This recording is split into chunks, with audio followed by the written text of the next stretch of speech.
The day started well. The two men had not lost any dogs in the night. They began their journey with light spirits. Bill even joked with the dogs when they fell and tipped over the sled. The sled was stuck between a tree and a big rock. They had to take the dogs off to fix it. While they worked, Henry saw One Ear, one of the dogs, moving away. "Che, One Ear," he shouted. But the dog ran into the snow. Ahead of him stood the she-wolf. He slowed down and walked carefully toward her. She looked at him, showing her teeth, but not in a dangerous way. She seemed friendly. She moved back playfully each time he got close. Slowly, she led him away from the men and the sled. One Ear looked back once, but then followed the she-wolf again. Bill suddenly remembered the gun, but it was under the sled. By the time they got it, it was too late. The wolves were already chasing One Ear. One Ear turned and tried to run back to the sled, but the wolves came from the side. They cut him off. The she-wolf stopped playing and attacked. One Ear tried to escape, but more wolves joined the chase. The pack was too fast. Bill grabbed the gun and ran into the trees. He wanted to help the dog. He tried to get in front of the wolves and scare them with the rifle. "Be careful, Bill," Henry called. But Bill was gone. Henry sat and watched. He saw One Ear running, but the wolves were faster. One Ear was running a big circle. The wolves ran a smaller one and caught up fast. Then Henry heard a gunshot. Then another. He knew what had happened. One Ear was gone. Bill was gone too. Henry sat still for a long time. Then he took the axe and got to work. The two remaining dogs were shaking next to him. He built a scaffold from small trees. With the dog's help, he pulled the coffin up to the top. "They got Bill. Maybe they'll get me." "But they won't get you," he said to the dead body. Then he left with the sled and the two dogs. The wolves followed close, their ribs showing through thin skin. Henry was surprised they could still walk. He stopped early to make camp. He found lots of firewood and stayed near the fire all night. The wolves came very close, lying in the snow, watching. Some even slept. Henry stayed awake, throwing burning sticks when they got too close. The dog stayed beside him, crying and growling. The wolves moved closer and closer and closer. Sometimes Henry hit one with a burning stick, and it ran away yelping. By morning, Henry looked very tired. He made breakfast in the dark. When daylight came, he worked fast. He used ropes and trees to hang the coffin high above the ground, safe from the wolves. Then he left again, the sled lighter now. The wolves followed more closely, walking on both sides. Their red tongues hung out. They looked very hungry. At midday, the sun rose a little. Henry felt a little hope. The days were getting longer, but when it began to get dark, he stopped again and made another camp. That night was even worse. Henry was so tired, he kept falling asleep. Once, he woke up to see a big gray wolf stretching like a lazy dog only a few feet away. The wolves waited, like people waiting for dinner. Henry was the dinner. He began to watch his body more carefully, his hands, his fingers. He was amazed by how they worked. He didn't want the wolves to eat him. He loved his body now more than ever before. Then he saw the she-wolf. She sat just a few steps away. She looked at him with sad eyes, but he knew it was because she was hungry. She licked her lips. He grabbed a burning stick. She jumped back. Her friendly look disappeared. She showed her teeth and looked angry. Henry's hand gripped the stick tighter. He could feel the heat on his fingers. He imagined those fingers between her teeth. He shuddered. All night, he fought the wolves with fire. He tied a burning piece of wood to his hand to wake him when he fell asleep. It worked for a while, but one time the knot came loose and the fire fell away. He dreamed he was in Fort McGurry, warm and safe. He was playing cards. Outside, wolves howled. Then the door burst open, and the wolves came in. He woke up. The wolves were really there. They were attacking. One bit his arm. Another bit his leg. He jumped into the fire. He threw burning sticks in every direction. The fire looked like a volcano. The wolves ran back, howling, but the fire burned his face. His eyelashes were gone. He was in pain. He threw the last of the sticks and stepped back. His dogs were gone. The wolves had eaten them. He was alone. "You haven't got me yet," he shouted. Then he had an idea.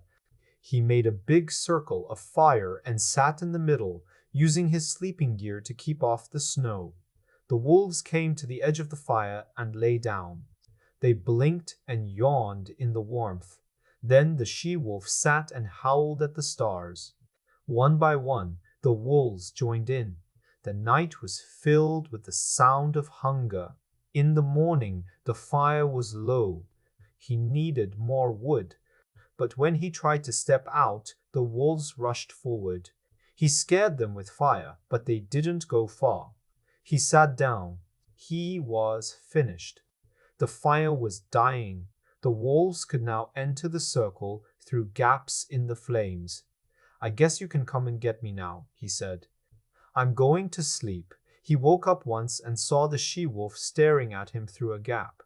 Then he slept again, but something had changed. Suddenly, something strange happened. The man woke up more. It was quiet. Then he saw the wolves were gone. Only the snow had their tracks. Sleep came again. His head fell to his knees. But then he woke up fast. He heard voices. Sleds were moving. The harnesses made noise. The dogs were crying. 4 sleds came from the river to the trees. 6 men came to the man near the fire. They shook him to wake him. He looked sleepy and confused. He said strange words. A red female wolf came at feeding time. First, she ate the dog food, then the dogs, then she ate Bill. "Where is Lord Alfred?" a man shouted. The man moved his head slowly. "No, she didn't eat him. He's in a tree at the last camp." "Is he dead?" "Yes, in a box," said Henry. He pulled away and said, "Please leave me alone." His head dropped. As they laid him down, he started to snore, but there was one more sound. It was very far away. The wolves were howling. They missed the man. Now they followed a new trail. It was cold and the pack was hungry. In truth, they looked more like skeletons than wolves. At the front of the pack ran a large gray wolf. He was one of the leaders of the pack. He snarled at all the other wolves if they tried to go faster than him. But he did not snarl at the red-haired she-wolf who ran next to him. He didn't even show her his teeth if she happened to run in front of him. In fact, he seemed to like it. He seemed to like her. In her opinion, he liked her too much. He tried to run too close to her. He even tried to touch her neck or shoulder with his nose. But then she snarled at him irritably and showed him her teeth. He never snarled back.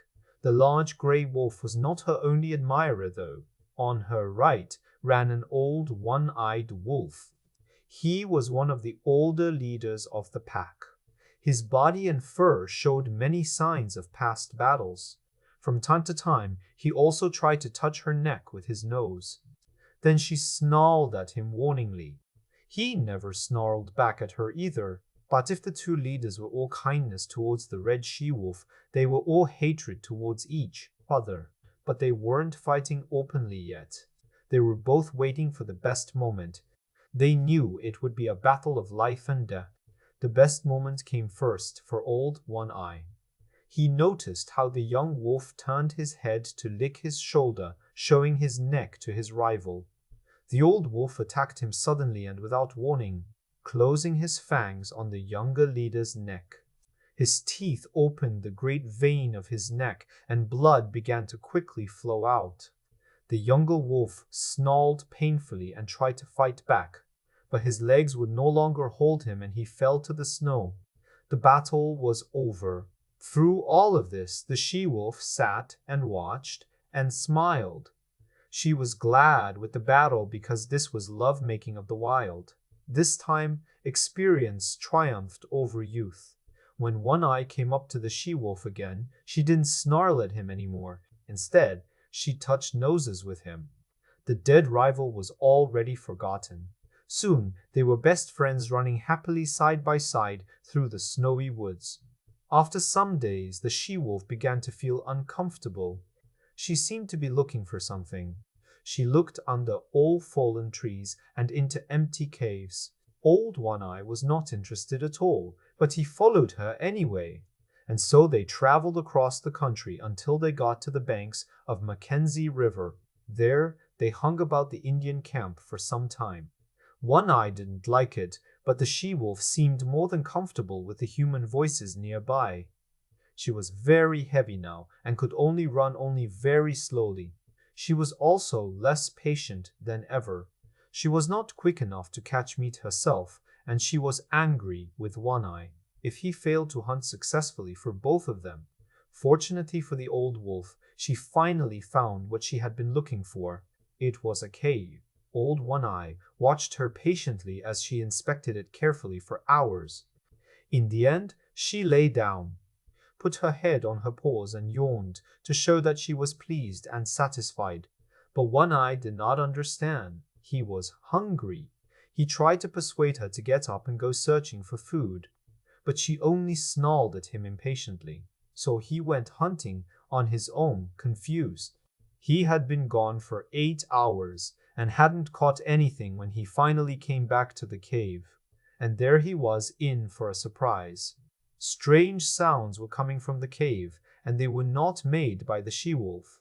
But he could hear her too, snarling at him warningly. She was warning him against eating the small things making tiny noises. She needn't have done so, though. He understood. He had been a father before. The instinct of fatherhood awoke in him again. He turned back. He must find meat. When he came back again with a day's hunt, 2 rabbits and a squirrel, the she-wolf licked him on the neck approvingly. He was behaving like a wolf father should, and he was showing no desire to eat up the young lives she had brought up into the world